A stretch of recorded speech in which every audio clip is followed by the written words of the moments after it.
쉽게 취하지도 않고 습득하지도 않고 쉽게 배척하지도 않으신다. 다만 크게 변동을 가지려고 한다라기보다 한번 이것이다 결정을 하면 영원히 조금 가져가시는 게 있고 크게 마음에 따라서 없앴다가 가졌다가 하지 않는다.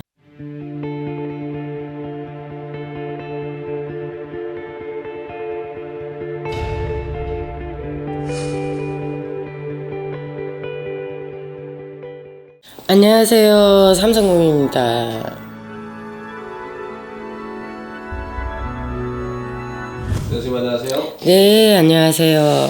이제 신당에 네네. 조금 그래도 좀 돈 좀 있다 이런 분들이 좀 오시는 걸로 알고 있는데 이제 일명 좀 이제 조금 그래도 잘 사는 사람, 부자 이렇게 칭할 수 있겠죠. 그분들이 하는 특정 어떤 이런 뭐 풍수라고 해야 될까요? 뭐 집의 환경이나 아니면 뭐 이렇게 뭘 해놓는다거나 이런 것들 좀 있을까요? 그분들은 쉽게 얘기하면 쉽게 취하지도 않고 습득하지도 않고 쉽게 배척하지도 않으신다. 다만 크게 변동을 가지려고 한다라기보다 한번 이것이다 결정을 하면 영원히 조금 가져가시는 게 있고 크게 마음에 따라서 없앴다가 가졌다가 하지 않는다. 특히나 우리가 입구라 그러죠. 입구에 있는 소품과 입구를 막아서 비좁게 절대 만들지 않는다. 나가는 문도 속 시원히 들어오는 문도 속 시원히 또 깨지는 물건을 거기다 절대 두시지 않아. 어떤 현관이나 이런 거. 그렇죠. 우리가 흔히 무슨 도자기라든가 본질적으로는 이거는 깨지는 물건이다 라는 것보다도 파이긴 파여도 깨지진 않아 하는 거를 풍수적으로 현관에다 좀 두시고 또 복잡다사하게 거기다 많은 걸 두시지 않는다. 액자 하나 정도 두신다거나 이거는 자라나는 거라든지 이런 것들을 두시지 거기에다 항아리를 두고 잘못 건드려서 툭 깨지는 거라든가 소품을 여기 옮겼다 저기 옮겼다 많은 변화를 주지 않으신다. 왜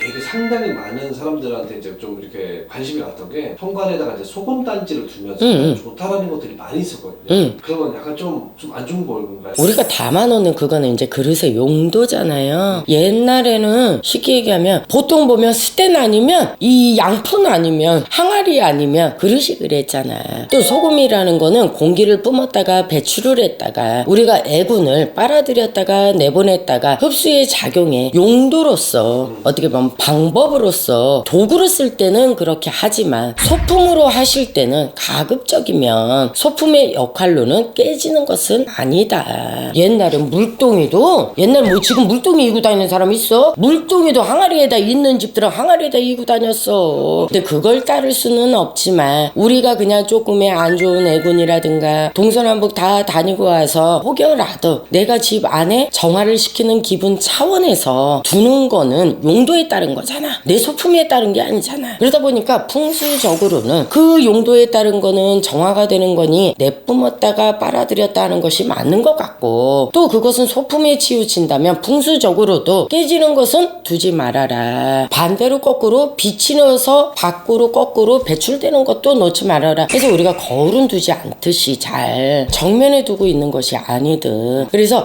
현관에서는 너무 많은 것들이 오히려 기운을 산란하게 할 수 있고 오히려 방해되는 것들이 더 많을 수 있다. 요즘에 보면 신발들을 우르르 현관에다가 나 신발 가게에 신발 장사에 거기다 그게 자가 만족인 건지 뭔지 그걸 자가 성취인 건지 쭉 보여지게끔 놔두시는 분들이 있어. 그러다 보면 오히려 내가 들어와서도 조금 불안한 기운이 더 돌 수 있고 나가서도 오히려 내 마음이 불안한 마음에 조금 떠가서 갈 수 있는 것도 있다. 나만의 것은 좀 보이지 않게 하시는 것이 이로울 것 같고 너무 많은 것들을 거기다가 갖다 두시면 오히려 기운적으로 산란한 것들이 더 많다라는 거. 그럼 혹시나 이제 좀 그렇게 좀 있는 분들이 집안에 뭐 거실, 안방이나 뭐 등등 뭐 이런데 뭐 하는 뭐 좀 그런 게 있을까요? 우리가 집도 있는 분들은 거진 집이 70평 이상이잖아.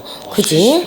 그쵸. 그러니까 그게 기본이잖아. 그게 절대 통로라든가 방에서 방으로 연결되는 통로에도 또 우리가 주방에서 이 거실로 나오는 통로에도 어떻게 보면 순환의 기운을 먼저 해서 이정표 같은 굵은 어떻게 보면 딱 요거 하나는 있으면 좋겠다 하겠다라는 거 외에는 크게 거기 역시도 순환의 길목을 막지 않는다. 사람으로 치면 자꾸 유턴하면서 가면 제자리 걸음이잖아. 이분들은 보면 와 이러니까 원활하는구나, 이러니까 흐름에 기운이 자꾸 뻗어가는구나. 안에서 들어온 건 밖으로 배출이 되게끔, 또 밖에서 들어온 건 안에서 순환인해서 밖으로 잘 빠져나게 하게끔. 우리가 흔히 하수구멍이 막히면 역류하죠. 그분들은 그 순리의 이치를, 머리도 동쪽에서 두는 이치를, 내 발도 어느 쪽을 보고 자야 되는지의 이치를, 또 화장실도 내가 썼으면 꼭 변기 뚜껑을 닫아 놓는 거, 화장실만큼은 문을 꼭 닫는다는 거. 화장실의 기운과 거실의 기운은 극과 극인데 그걸 아무렇지도 않게 쓰고 그냥 놓으시는 분들이 있어. 이거는 기운이 짬뽕되고 믹스되는 거야. 근데 보면 그분들은 그걸 철두철미하게 지킨다는 거지. 구분된 생활처럼. 이미 근데 그게 몸에 배서 우리 집은 이래, 우린 이래 라고 고정이 돼 있다. 그러니까 순환의 기운을 절대 몫을 정확히 하신다는 얘기야. 주방은 주방답게, 안방은 안방답게 요렇게 몫을 정해서 뚜렷한 공간력을 가지시더라. 물건이 중요한 게 아닌 것 같아. 집이라는 기운을 충분히 활용하시는, 터의 기운을 충분히 활용할 수 있게끔 응용해서 사시더라. 그것이 부자들의 비법이고 풍수고 본질을 잘 다독이면서 산다라고 봐야지. 너무 과한 것을 얹힌다라기보다. 근데 우리가 너무 안 되다 보면 이러면 날까 저러면 날까, 그것이 너무 과해서 오히려 쌓여서 나한테 맞지 않는 것도 좋다라고 받아들여 놓고 방치돼서 있어서 골칫덩어리가 되는 것보다 가벼운 나 자신의, 내 자신을 믿고 내가 가장 큰 무기이자 내가 살고 있는 집이 가장 나한테는 좋은 곳이다 라고 만들어가다 보면 곧 배평대 가신다.